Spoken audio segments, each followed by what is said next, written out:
who are unhappy. One of the saddest things that I see is that there are people who they are feeling completely out of sync with their company. They feel completely disconnected. They feel like they really would love to leave, but they're prisoners because basically they have the golden handcuffs. So they have, some kind of great package. So it comes down to the financials.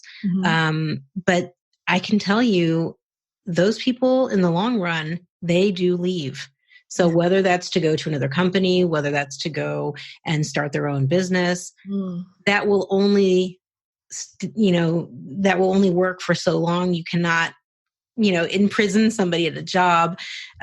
So I think, really embracing the opportunity of supporting them, I think is very, very important. So, and I think, like we said, this is the trend. This is the trend. Visibility, self-branding. People need to take this seriously and invest some time in it if they're interested in career evolution. And companies the same, if they want to develop their businesses, if they want to be able to make connections, especially as small to medium-sized companies. This is a fantastic and free way to do so, right? Yes. Absolutely. I get really fired up when I work with teams, I have to say, because the people that hire me to do that, I know they're investing in their staff. So the staff feel valued.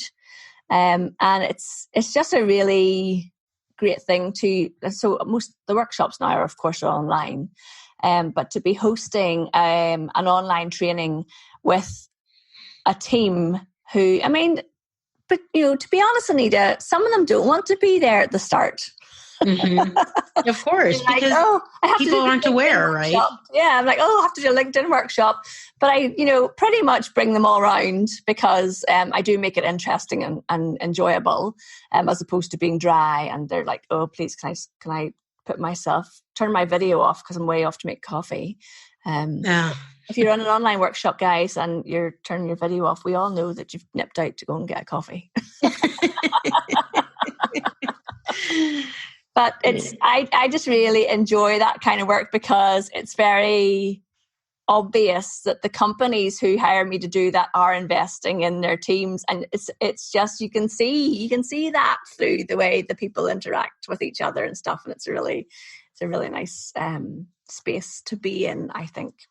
So we did actually, Anita, we did talk very briefly about what do you post on your personal profile and keeping yourself in line with the company. And one of the interesting things that came out in the news this week, and we are recording this on the 7th of September, was that the BBC here in the UK, the broadcasters have always pretty much had free rein to say whatever they want on Twitter. And they would have in their Twitter bio, so they're tweeting away about giving their opinions on things. And there's been a few little news storms around this in the past 12 months, I would say. But they would always say, my tweets are not endorsed by my employer, or these tweets are my own words or whatever, blah, blah, blah. But the BBC have come out and said that they want to rein that in and they want to be giving more. I think they handled it quite badly. I think maybe they should have said they wanted to give training to their staff, but they were saying they were going to be more in charge and put down more rules and guidelines around what their employees should be tweeting. So I thought that was really interesting timing. Oh, that is. And that's, wow. Okay. Yeah. That is super interesting.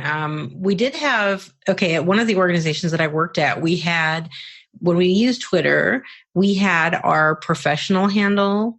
And is that what you call it? The Twitter handle, right? Yeah. So we had our professional handle and our individual handle. Oh. So we actually did differentiate that at work because we realized that employees who felt like they wanted to share messages, sometimes they were not at all in line with the organization. Yeah. And so we did try to differentiate, but I can see, for example, as a reporter, that is definitely an instance where your opinion should be able to be voiced in your own name, right? Okay. And but there is this danger, right? Especially somebody who is associated a long time with a specific company, they become synonymous, right, with each other somehow. So it's difficult And so let me ask you, I mean, I've never actually seen in somebody's LinkedIn profile in their, in the top part or in their about section where they're saying, these are my views and not my company's. I mean, have you ever seen that? No, I haven't. And one of the things that so if I was working with somebody who hired me as an individual, and maybe they are looking to, maybe they are looking to update their profile because they want to go and find a new job, or they want to become a speaker, or they've a passion about podcasting and they want to start podcasting about it or whatever. I always say, make sure that you have 2 logins for your LinkedIn account, because if your login is tied to your workplace, so if it's Louise at companyname.com and you leave that company, you might not get access. I don't think that's true anymore, but I would always have my Yahoo or Hotmail or Outlook email on there as well. But mainly because a lot of people forget their login, and then you go and you say, please send me my new password, and it goes off to your old business account and you can't get access to it. Yeah. You basically lock yourself out. Oh gosh, we could talk about this forever. Another client contacted me 2 weeks ago and said that they had 2 accounts on LinkedIn, 2 personal accounts on LinkedIn. I don't recommend this, by the way. It wasn't because they were trying to create a second persona. It was because they had an account from 10 years ago when they worked in a different company. And then they had created an account maybe a year ago, and they were like, oh, I didn't realize I had 2 accounts. Can I merge them both? And you can actually merge 2 accounts. So that's an interesting thing to know, because I think there's probably quite a lot of people out there who've got an old account sitting that they haven't used. And you just contact LinkedIn support if you're struggling to log into one of those accounts. And that should be relatively easy to fix and merge those accounts. But oh gosh, Anita, there's so much you could talk about. There's so much in terms of company pages, employees. I err on the side of the personal profile is your profile. However, it's a professional networking site for people who are in business, whether they're in business for themselves or they're working for an employer. So I don't think that if you're using LinkedIn effectively, I don't think that it would make any sense for you to be saying something on your personal profile that really goes against everything your company stands for, because I think that's really a deeper issue about where you are in your career. So I would err on the side of, if your company has guidelines and policies around how to use all the social media platforms, and if you're listening to this and you're working in the area that actually creates these policies, I mean, Facebook and Instagram, completely different. Someone's personal Facebook, I really don't think is really anything to do with the company, as long as they're not talking about the company on that. But in terms of your LinkedIn, it's because it is the professional social media networking site.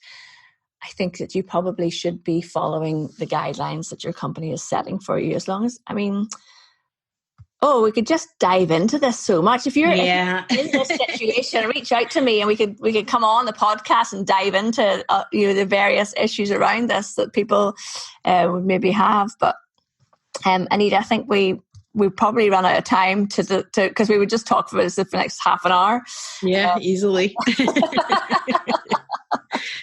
It's fascinating and it's important. I think it's an important topic, and I think people need to get clarity around it. Yes, so they can start actually using LinkedIn for the tool that it is, exactly. And to advance their career. Yes, exactly, and that's a wonderful note to end on. So, Anita, if for people listening, how can they find out more about you? Did we give the link to your conference?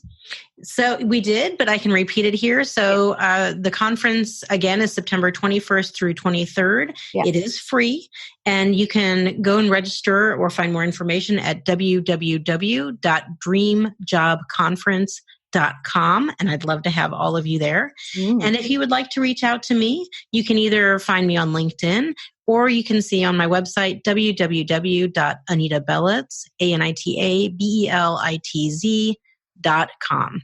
Excellent. And you will be joining me, of course, on LinkedIn Live.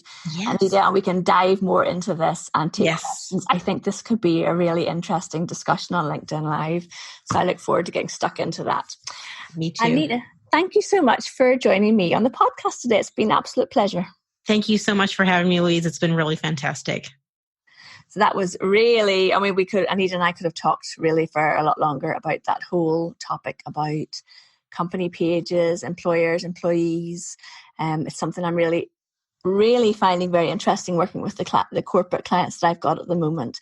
And if you are interested in getting support for your team, reach out to me, because I have created a workshop that I do with companies who want, really we do like a piece around, we do like an hour's training around why you should be using LinkedIn and the benefits for a company on using LinkedIn and bringing their employees along with them. And then we do a whole piece around here's how you actually write your LinkedIn profile when you're working in a job, and how to use the company page as a source of content and how to bring everybody in round together. So that's a piece of work that I really enjoy doing. So if that is something you'd be interested in for your team, then reach out to me and let's set up an initial call. I can talk you through how I do this with my corporate clients. It's louise@socialbni.com. And I'll see you on the podcast next week.